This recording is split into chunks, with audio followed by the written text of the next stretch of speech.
Di sebuah desa kecil yang dikelilingi oleh hutan lebat dan sawah hijau, hiduplah 4 sahabat, Zaki, Naufal, Fandi, dan Gilang. Mereka tumbuh bersama, menjalani hari-hari dengan keceriaan khas anak-anak desa. Setiap sore, setelah membantu orang, tua mereka di ladang, atau menyelesaikan pekerjaan rumah, mereka berkumpul untuk bermain bersama. Suatu sore menjelang maghrib, keempat sahabat ini berkumpul di lapangan dekat hutan. Matahari mulai meredup, memberikan cahaya keemasan yang memancar di antara pepohonan. Angin sepoi-sepoi meniup lembut, membawa aroma tanah basah dan dedaunan. Bagaimana kalau kita bermain petak umpet? Usul Zaki, matanya berbinar penuh semangat. Setuju, tapi siapa yang jaga duluan? Tanya Naufal sambil melirik Fandi dan Gilang. Fandi mengeluarkan koin dari sakunya. Kita suit saja, yang kalah jadi penjaga. Mereka pun bersuit, dan hasilnya menunjukkan bahwa Gilang yang harus berjaga pertama. Dengan sedikit cemberut namun tetap semangat, Gilang mulai menghitung sambil menutup matanya di dekat pohon besar yang berdiri kokoh di tepi hutan. Kalmo, 2, 3. Gilang mulai menghitung, sementara ketiga temannya berlari mencari tempat persembunyian. Zaki bersembunyi di balik semak-semak dekat sawah. Naufal memanjat pohon mangga yang tidak terlalu tinggi, sementara Fandi bersembunyi di balik gubuk tua yang sudah lama ditinggalkan. Gilang terus menghitung hingga angka 30. 29. 30, siap atau tidak? Aku akan mencari. Serunya sambil membuka mata. Ia mulai mencari satu persatu temannya. Tidak butuh waktu lama bagi Gilang untuk menemukan Zaki, yang kakinya terlihat dari balik semak. Ketahuan Zaki. Zaki tertawa dan keluar dari persembunyiannya. Ah, aku ketahuan duluan. Selanjutnya, Gilang menemukan Naufal yang berusaha menahan tawa di atas pohon mangga. Turun Naufal, aku melihatmu. Naufal turun sambil tersenyum. Kamu hebat Gilang. Tinggal Fandi yang belum ditemukan.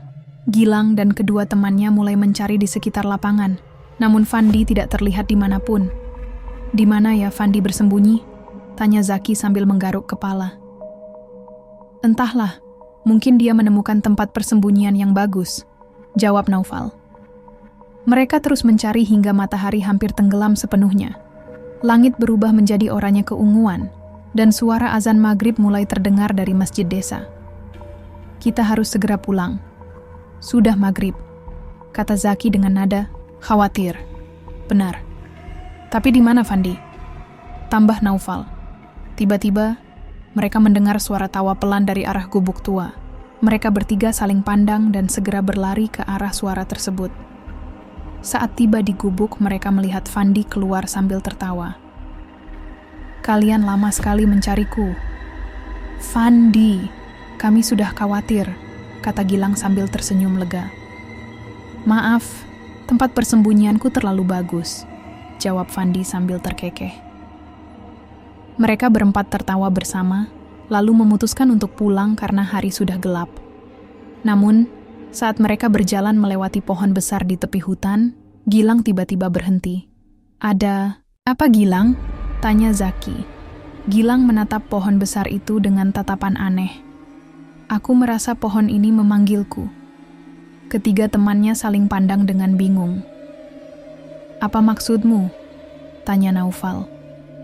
Entahlah, aku hanya merasa ada sesuatu di sana, jawab Gilang sambil melangkah mendekati pohon. Gilang, jangan, sudah malam, kita harus pulang, kata Fandi dengan nada cemas. Namun, Gilang tidak mengindahkan peringatan temannya. Ia terus melangkah mendekati pohon besar itu. Ketika ia mencapai batang pohon, tiba-tiba angin kencang bertiup membuat dedaunan berdesir keras. Gilang, ayo kembali, teriak Zaki. Tiba-tiba, suara gemerisik terdengar dari atas pohon. Mereka melihat bayangan hitam besar bergerak di antara ranting-ranting. Mata merah menyala menatap tajam ke arah mereka. Ketiga anak itu terdiam, tubuh mereka gemetar ketakutan. Gilang yang berada paling dekat dengan pohon tampak terpaku, matanya terbuka lebar menatap sosok itu. Sebelum mereka sempat bereaksi, bayangan hitam itu melompat turun dan menyelimuti Gilang. Dalam sekejap, Gilang dan sosok itu menghilang, seolah ditelan oleh kegelapan malam. "Gilang!"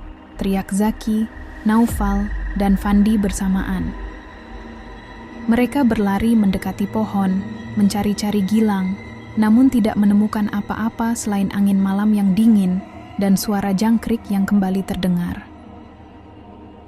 Dengan perasaan takut dan bingung, mereka berlari kembali ke desa untuk memberitahu orang dewasa tentang apa yang terjadi. Pencarian yang penuh misteri kabar, hilangnya Gilang segera menyebar ke seluruh desa. Warga berkumpul di rumah orang tua Gilang, mencoba menenangkan mereka dan merencanakan pencarian. Pak Hasan, kepala desa, berdiri di tengah kerumunan. "Kita harus segera mencari Gilang sebelum terjadi sesuatu yang buruk. Siapa yang terakhir melihatnya?" Zaki, Naufal, dan Fandi maju dengan wajah pucat. "Kami, Pak, kami bermain bersama sampai maghrib. Gilang hilang di dekat pohon besar di tepi hutan," kata Zaki dengan suara gemetar. "Pohon besar itu?" tanya Pak Hasan dengan nada serius. "Ya, Pak," jawab Naufal. Wajah Pak Hasan tampak khawatir. Pohon itu sudah lama dianggap angker.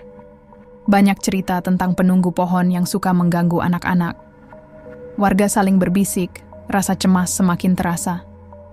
Pak Hasan melanjutkan, "Kita akan membentuk tim pencari. Beberapa orang ikut saya ke hutan, yang lain tetap di desa untuk berjaga-jaga." Malam itu, dengan membawa obor dan peralatan sederhana, warga desa menyusuri hutan mencari Gilang. Suara malam yang biasanya menenangkan kini terasa menakutkan. Bayangan pepohonan tampak seperti sosok-sosok misterius yang mengintai. Malam itu, udara desa terasa lebih dingin dari biasanya. Langit gelap tak bertabur bintang, hanya suara serangga dan desiran angin yang menemani langkah warga yang membawa obor di tangan. Mereka menyusuri jalan setapak menuju pohon besar tempat terakhir Gilang terlihat. Pak Hasan memimpin di depan. Beberapa lelaki desa ikut, di antaranya Pak Ramli, Pak Yusuf, dan Ustaz Karim, seorang tokoh agama desa yang dikenal bijak namun jarang ikut urusan dunia malam seperti ini. Tapi malam itu, semua orang tahu ada yang tidak biasa. Ketika rombongan tiba di dekat pohon besar, suasana berubah drastis. Obor-obor yang mereka bawa seperti redup, api menari-nari tak stabil, angin kencang berhembus dari arah hutan. Pohon besar itu menjulang gelap, dedaunannya bergetar, dan entah kenapa, bayangannya tampak seperti membentuk wajah mengerikan. Pak Hasan melangkah hati-hati ke dekat pohon, memanggil pelan, "Gilang, Gilang nak, kalau kau mendengar jawab." Tidak ada sahutan. Hanya suara ranting-ranting berderak. Tiba-tiba Pak Yusuf menunjuk ke akar pohon. "Pak Hasan, lihat, bekas tapak kaki kecil." Mereka semua mendekat. Di tanah yang agak berlumpur, jelas terlihat jejak kaki anak kecil menuju ke batang pohon, lalu berhenti. Tidak ada jejak kembali. Jejaknya berhenti di situ, seakan Gilang menghilang di tempat. Ustaz Karim menunduk, wajahnya muram. Ia menggumamkan doa perlindungan, membaca ayat kursi, dan beberapa ayat lain dengan suara rendah. Tiba-tiba, tanpa diduga, angin berhenti. Sunyi sekali. Obor mereka juga mati mendadak, padam bersamaan, meninggalkan mereka dalam kegelapan total. Beberapa warga menahan napas. Pak Ramli menggenggam bahu Pak Hasan. "Pak, ini bukan hal biasa." Ustaz Karim mengangkat suaranya. "Cepat semua, bacalah apa yang kalian hafal. Jangan biarkan hati kosong." Lalu terdengar suara samar, seperti suara anak kecil memanggil pelan dari kejauhan. "Bapak, Ibu, aku di sini." Namun suaranya aneh, berat, seolah bukan milik anak kecil. Semua orang membeku, menahan napas, memandang ke arah suara itu yang datang dari kegelapan di balik pohon. Pak Hasan mencoba memberanikan diri, memanggil balik. "Gilang, itu kamu nak?" Suara itu tertawa, pelan, lalu menghilang. Angin kembali, berhembus kencang, dan tiba-tiba ada bau anyir yang menyengat di udara. Bau amis darah, bercampur dengan aroma bunga kenanga, dan kemenyan terbakar. Pak Yusuf menarik Pak Hasan perlahan. "Pak, kita jangan terlalu lama di sini malam-malam begini. Ini..." bukan tempat manusia saat ini. Ustaz Karim mengangguk. Kita kembali ke masjid. Kita harus kuatkan doa. Jangan cari dia dengan cara biasa. Ini jelas bukan sekadar anak hilang. Keesokan harinya, seluruh desa geger. Semua orang berbicara soal suara malam itu, dan bagaimana mereka semua merasa sesuatu yang besar sedang mengintai desa mereka. Zaki, Naufal, dan Fandi pun ketakutan. Mereka tidak bisa tidur. Bayangan pohon besar itu selalu muncul di kepala. Ibu Gilang setiap hari menangis. Ayahnya tampak seperti orang linglung, mondar-mandir tanpa arah. Orang-orang tua di desa mulai berbisik, mengingat cerita lama tentang pohon itu. Konon, dahulu kala, pohon besar itu pernah dijadikan tempat pesugihan oleh seseorang yang datang dari luar desa. Ia memuja makhluk gaib penghuni pohon, meminta kekayaan, dan mengorbankan anak kecil sebagai tumbalnya. Setelah orang itu menghilang, pohon itu tak pernah ditebang atau didekati. Warga percaya, jin penunggu pohon masih lapar, mencari korban baru. Semakin hari, suasana desa semakin mencekam. Setiap malam, warga mendengar suara aneh dari arah hutan. Kadang suara anak kecil menangis, kadang suara tertawa nyaring, kadang bunyi langkah kaki kecil berlarian di halaman rumah. Beberapa warga mulai bermimpi buruk. Ada yang bermimpi melihat Gilang berdiri di depan rumah mereka, wajahnya pucat, matanya kosong, tubuhnya kotor berlumpur. Ia mengetuk pintu dan berkata, "Aku ingin pulang." Tapi mereka tidak membiarkan. Pak Hasan akhirnya memutuskan mengundang seorang kiai dari desa seberang, Kiai Abdullah, yang dikenal mengerti perkara gaib. Saat Kiai Abdullah tiba, ia langsung meminta seluruh warga berkumpul di masjid, membawa air, garam, dan batu.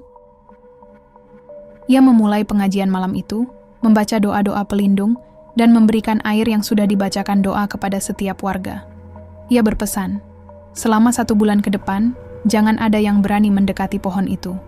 Jangan biarkan anak-anak keluar, maghrib. Dan teruslah berdoa. Anak itu masih hidup, tapi terperangkap. Hari-hari terasa panjang. Zaki, Naufal, dan Fandi dilanda rasa bersalah yang dalam. Mereka tak lagi bermain, hanya membantu orang tua mereka sambil diam-diam menatap hutan dengan cemas. Setiap malam warga desa masih mendengar suara-suara aneh. Bahkan ada beberapa orang yang mengaku melihat sosok Gilang berdiri di pinggir sawah, menatap rumahnya dari jauh. Tapi begitu didekati, sosok itu menghilang. Kiai Abdullah terus memimpin doa setiap malam. Ia menegaskan, makhluk itu tidak akan menyerah begitu saja. Mereka harus kuat, tidak boleh lengah sedikit pun. Sampai suatu malam, tepat 1 bulan setelah Gilang hilang, sesuatu yang tak biasa terjadi. Saat warga berkumpul di masjid, tiba-tiba angin berhenti. Udara menjadi sangat dingin, seperti malam itu di hutan. Kiai Abdullah memimpin doa dengan suara lantang. Semua warga ikut membaca dengan suara keras. Lalu terdengar suara teriakan jauh dari arah hutan. Suara anak kecil. Semua terdiam, tak lama. Kemudian pintu masjid diketuk keras. Pak Hasan bergegas membuka dan di depan pintu berdiri Gilang. Tubuhnya kurus kering, matanya cekung, bajunya compang-camping penuh lumpur. Namun yang paling mengerikan adalah wajahnya pucat pasi, seperti tidak mengenali siapapun. Semua warga terpaku. Ibu Gilang menjerit histeris, memeluk anaknya sambil menangis. Namun saat dipeluk, Gilang berbisik pelan di telinga ibunya, suaranya dingin. "Mereka masih mengikutiku, Bu. Jangan biarkan aku sendiri." Kembalinya Gilang ke desa seolah menjadi angin segar bagi warga yang selama sebulan terakhir diliputi kecemasan. Namun, kebahagiaan itu segera berubah menjadi kekhawatiran saat mereka menyadari perubahan drastis pada diri Gilang. Anak yang dulu ceria itu kini tampak murung, sering melamun, dan matanya memancarkan ketakutan yang mendalam.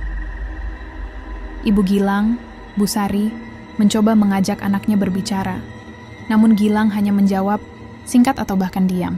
Malam harinya, terdengar Gilang berbicara sendiri di kamar, seolah ada seseorang yang dia ajak bicara. Ketika ditanya, Gilang hanya tersenyum samar dan berkata, "Mereka masih di sini, Bu." Tidak hanya keluarga Gilang yang merasakan keanehan. Beberapa warga desa mulai mengalami mimpi buruk yang serupa. Mereka melihat sosok anak kecil berdiri di tepi hutan, memanggil-manggil dengan suara lirih, meminta tolong. Beberapa lainnya mengaku melihat bayangan hitam melintas di sekitar rumah mereka saat malam tiba. Zaki, Naufal, dan Fandi merasa sangat bersalah atas hilangnya Gilang. Mereka sering berkumpul dan membicarakan kejadian itu, mencoba mencari cara untuk membantu sahabat mereka. Suatu malam, saat mereka berkumpul di rumah Zaki, tiba-tiba terdengar suara ketukan di jendela. Ketika dibuka, tidak ada siapa-siapa, hanya angin malam yang dingin menyapa. Namun, di tanah terlihat jejak kaki kecil yang basah, seolah seseorang baru saja berdiri di sana. Melihat situasi yang semakin tidak terkendali, Pak Hasan mengundang kembali Kiai Abdullah untuk mencari solusi. Kiai Abdullah mendengarkan dengan seksama semua cerita dan pengalaman warga. Beliau kemudian berkata, ada sesuatu yang masih mengikat Gilang dengan dunia mereka. Kita harus memutuskan ikatan itu agar Gilang bisa bebas sepenuhnya. Kiai Abdullah menyarankan untuk mengadakan doa bersama dan membaca Yasin di rumah Gilang selama 7 malam berturut-turut. Beliau juga meminta agar warga selalu menjaga wudhu dan memperbanyak zikir untuk memperkuat iman dan melindungi diri dari gangguan makhluk halus. Malam pertama doa bersama berlangsung khusyuk. Namun saat doa memasuki pertengahan, terdengar suara ketukan keras di pintu depan. Pak Hasan membuka pintu, namun tidak ada siapa-siapa di luar. Hanya angin malam yang berhembus kencang dan suara lolongan anjing dari kejauhan. Kejadian serupa terjadi di malam-malam berikutnya. Suara langkah kaki di atap, bayangan hitam melintas di jendela, dan suara anak kecil tertawa di halaman rumah. Warga mulai merasa takut, namun Kiai Abdullah selalu menenangkan mereka. Beliau berkata, ini adalah ujian bagi kita. Jangan goyah, teruskan doa dan zikir. Insya Allah kita akan diberi perlindungan. Pada malam ke-7, suasana terasa lebih mencekam. Lampu-lampu minyak yang biasanya terang, kini redup tanpa sebab. Saat doa bersama dimulai, terdengar suara gemuruh dari arah hutan. Tiba-tiba, pintu rumah terbuka dengan keras, dan angin kencang masuk, memadamkan semua lampu. Dalam kegelapan, terdengar suara tawa anak kecil yang menyeramkan. Kiai Abdullah dengan tegas memimpin doa, suaranya lantang mengalahkan suara-suara aneh di sekitar. Warga mengikuti dengan penuh semangat, membaca ayat-ayat suci dengan khusyuk. Perlahan, angin mereda, dan suara-suara aneh menghilang. Lampu-lampu kembali menyala dengan terang. Setelah kejadian itu, Gilang perlahan kembali seperti sedia kala. Ia mulai berbicara dan bermain kembali dengan teman-temannya. Warga desa pun merasa lega dan kehidupan kembali normal. Namun, mereka selalu ingat untuk tidak bermain atau mendekati pohon besar di tepi hutan saat senja tiba, sebagai penghormatan dan kewaspadaan terhadap hal-hal yang tidak kasat mata.